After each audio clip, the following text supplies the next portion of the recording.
जय हिंद देशवासियों। मैं आप लोगों को बताना चाहूंगा कि बड़ी दुख की बात है कि हमारे सीआरपीएफ के जवान छत्तीसगढ़ के सुकमा में जिले में फिलहाल 24 शहीद हो गए हैं और 7 लापता हैं।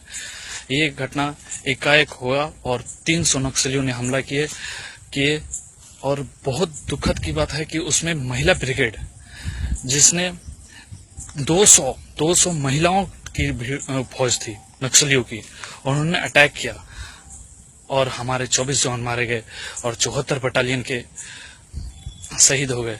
सुनने में आ रहा है, खबर आ रही है कि डीजी साहब और कोई साहब सुकमा में जा रहे हैं मिलने के लिए।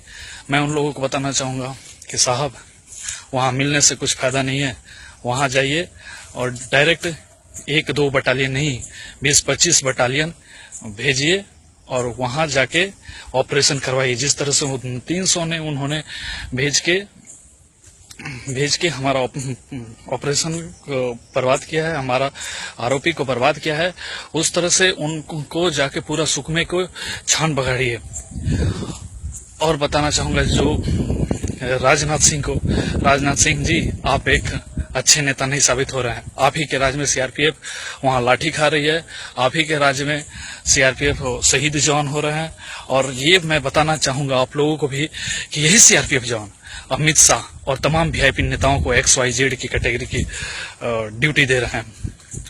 अब आप लोगों को ये भी बताता हूं कि राजनाथ सिंह जी, हमने आपको और भाजपा को वोट नहीं दिया, हमने मोदी को वोट दिया है। और आप जैसे लोग मोदी को सही नहीं बता रहे हैं और उनके को सही डिसीजन नहीं दे रहे हैं।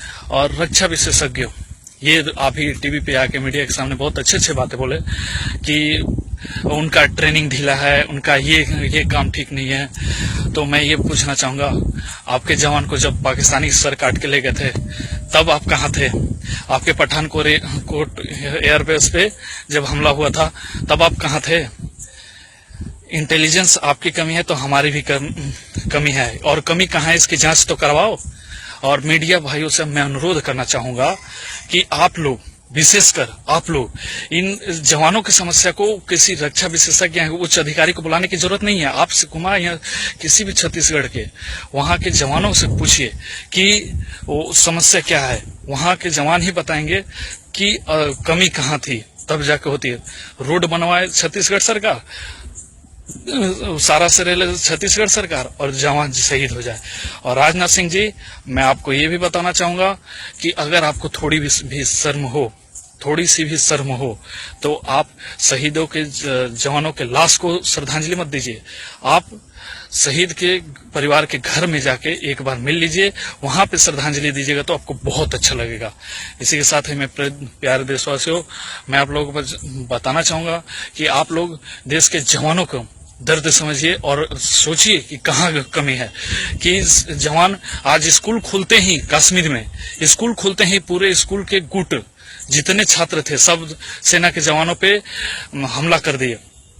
और वही आज ही देखिए कि आज यहीं पे सुकमा में हमारे कैजुअलिटी हो गई, और जब कैजुअलिटी हो रही है तो हमारी हो रही सीआरपीएफ के।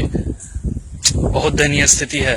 हम और जवानों को मैं सख्ती दूंगा कि आप लोग आवाज नहीं उठा रहे हो ना, इसी का परिणाम है। और ये सोच रहे हो कि छोड़ो, वो गया हो गया, सब मरेगा, वो सब मरोगे, एक दिन सब मरोगे, और फिर मत बोलना क्या कमी रह गई। इसी के साथ जय हिंद दोस्तों।